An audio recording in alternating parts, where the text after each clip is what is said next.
What if the next iPhone doesn't just change your phone, but changes you?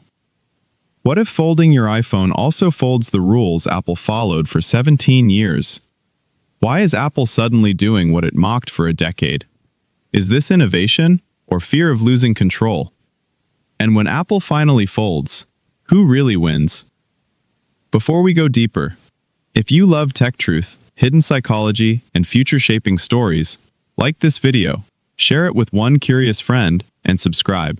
Because what Apple is doing next affects everyone. Apple is quiet. And when Apple is quiet, something big is coming. For years, people begged Apple for a folding iPhone. And for years, Apple laughed. Silently. Samsung folded. Huawei folded. Chinese brands folded fast. Apple didn't. Why? Because Apple never moves first. Apple moves last. And moves hard. Now suddenly, leaks are everywhere. Patents, supply chain whispers, display experiments. The unthinkable question appears, is Apple finally making a folding iPhone? And the bigger question, why now? Apple doesn't hate technology. Apple hates loss of control. Early folding phones had weak hinges, visible screen creases, poor durability, awkward software. Apple's biggest fear is not failure, it's embarrassment. Apple's brand is perfection, or nothing. A single crease on a screen isn't a hardware issue, it's a psychological flaw. Apple users don't just buy phones, they buy status certainty. And Apple refused to sell doubt. Until now. Here's a fact most people ignore. iPhone upgrades are slowing down. People are holding phones longer. Innovation feels incremental. Camera better, battery slightly better, chip slightly faster, but nothing feels revolutionary. And humans don't upgrade for logic, they upgrade for emotion. Apple needed a visual shock.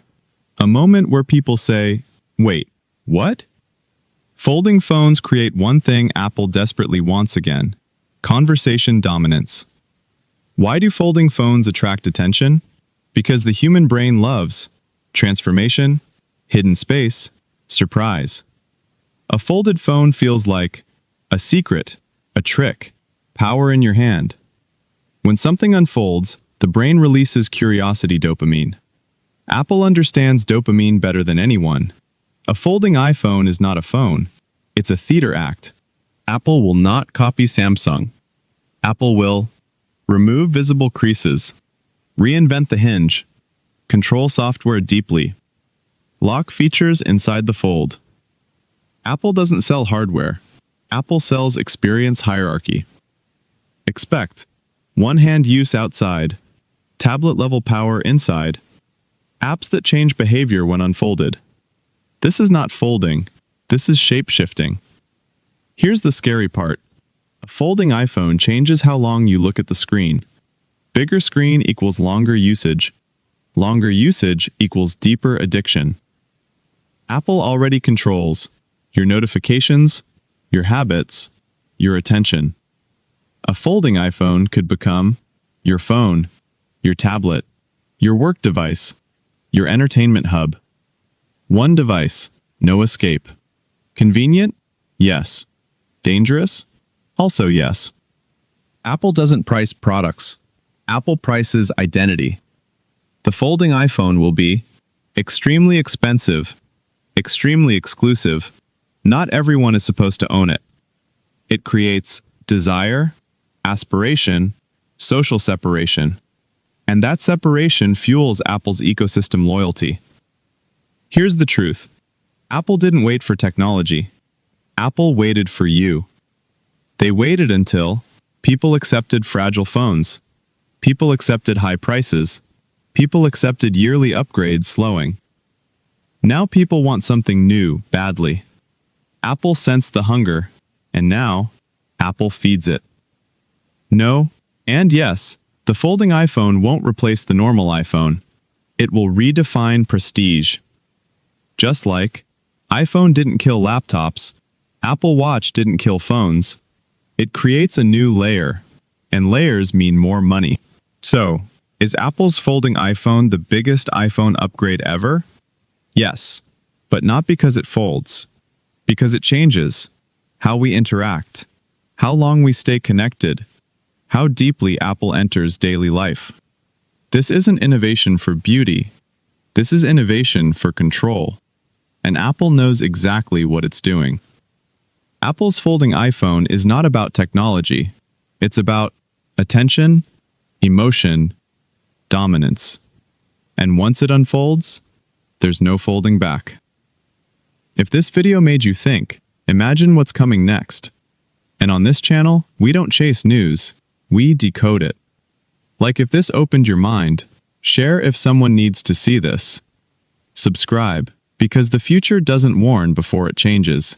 See you in the next one. Apple is silent. Not the normal kind of silence, not the "we're working on something" silence. This is the dangerous silence, the kind that comes right before disruption. For years, Apple fans asked one question again and again. Where is the folding iPhone? Every tech event, every iPhone launch, every keynote. And every year, nothing. No confirmation, no denial, no excitement, just silence. But silence is never empty. Silence is strategy. In the past, Apple's silence felt confident. Now it feels calculated. Leaks are appearing. Supply chain rumors are growing. Dismanufacturers are quietly preparing. Something has changed. And the scariest part? Apple still isn't talking. When Apple doesn't talk, it means one thing. They don't want competitors to prepare. Here's a fact nobody likes to admit. The smartphone industry is bored. Phones look the same, feel the same, behave the same. Yes, cameras improve. Yes, chips get faster. But emotionally, nothing hits. People don't feel excited anymore. They feel updated. And Apple hates boredom, because boredom kills desire. Apple has a rule they never break. Never release a product until people are emotionally desperate for it. They didn't invent touchscreens, smartwatches, wireless earbuds. But when they entered, they owned the narrative. So when Apple stayed away from folding phones, it wasn't fear. It was observation. Samsung released foldables early. They were impressive. They were flashy. But they were fragile. Screens cracked. Hinges failed. Creases stayed visible. Apple watched. Huawei followed. Then Xiaomi. Then Oppo. Apple watched them all. Not with jealousy, with patience. Apple doesn't learn from success. Apple learns from mistakes. People think Apple avoided folding phones because of hardware issues. That's wrong. The real problem was psychological. A crease is not a defect. A crease is a reminder. A reminder that this device can break. This device is not perfect. Apple users don't tolerate reminders. Apple sells confidence, not gadgets. Apple customers don't buy phones. They buy reliability, identity, social certainty. An Apple product must feel solid, predictable, safe. A folding phone challenges all three. That's why Apple waited. Around the world, something changed. People stopped upgrading every year. Not because they hated Apple, because nothing felt worth upgrading for. This scared Apple, not publicly, internally, because Apple's biggest enemy is not Samsung. It's indifference. Let's be honest. When was the last time an iPhone launch shocked you? Not impressed you, shocked you. Most launches feel like, nice, but I'll wait. Apple saw this trend early, and they knew incremental upgrades won't survive the knee. Incremental upgrades won't survive the next decade. They needed something visceral, something visual, something dramatic, something folding. The human brain is wired for transformation. When something unfolds, curiosity spikes. Dopamine releases. Memory locks in. A folding phone does something normal phones cannot. It creates a moment where people stop scrolling. Apple wants moments. Moments are addictive. A bigger screen means longer screen time, deeper immersion, harder exits. Apple already dominates attention. A folding iPhone could dominate time itself. And once habits change, they don't reverse. Technology didn't suddenly improve. People changed. People accepted expensive phones, fragile glass backs, always-on screens. Apple waited until users were trained. Now folding doesn't feel risky. It feels inevitable. So why now? Why after years of refusal? Why after mocking foldables? Why after perfecting slabs? Because Apple sensed something dangerous. If they don't redefine the iPhone, this is a defensive move, a power move, a reminder to the industry. Apple still decides what the future looks like. And this is only the beginning. We haven't talked about pricing psychology, ecosystem control, addiction design, social separation, prestige manipulation. That's coming, and it gets darker. To understand why Apple is finally folding the iPhone, you must understand how the human brain reacts to change.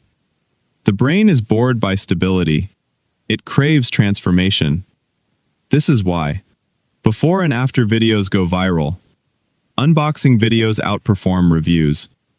Transformation stories outperform success stories. A folding phone is not just a device. It is a before and after machine. Closed, then open, small, then large, contained, then expanded. The brain loves this. Apple knows this. For more than a decade, phones followed one shape, a flat rectangle. Each year, slightly thinner, slightly faster, slightly better. But psychologically, the experience stayed the same. No surprise, no mystery, no moment of awe. People didn't stop liking iPhones. They stopped feeling something. And feelings drive upgrades. When you unfold something, your brain experiences anticipation, curiosity, reward. This is the same psychology behind opening a gift, unlocking a secret, entering a hidden room. A folding iPhone turns every use into a reveal. Apple doesn't want users to just use the phone. Apple wants users to experience it, again and again. Apple designs for small emotions, tiny feelings that happen hundreds of times a day. The click of a button, the vibration of a notification, the animation of an app opening. Folding adds a new micro-emotion, the satisfaction of unfolding. That satisfaction builds attachment. Attachment builds habit. Habit builds loyalty. Here's where things get uncomfortable. Attachment is not neutral. The more emotionally attached you are to a device, the harder it becomes to step away. A folding phone encourages longer sessions, makes multitasking easier, reduces friction to just one more minute. Apple doesn't force addiction. Apple removes exits. A larger screen feels productive. You tell yourself, I'm working, I'm reading, I'm learning. But the brain doesn't know the difference between productivity, consumption time. Expands quietly. A folding iPhone becomes a phone, a tablet, a mini laptop. One object, infinite usage, and no clear stopping point.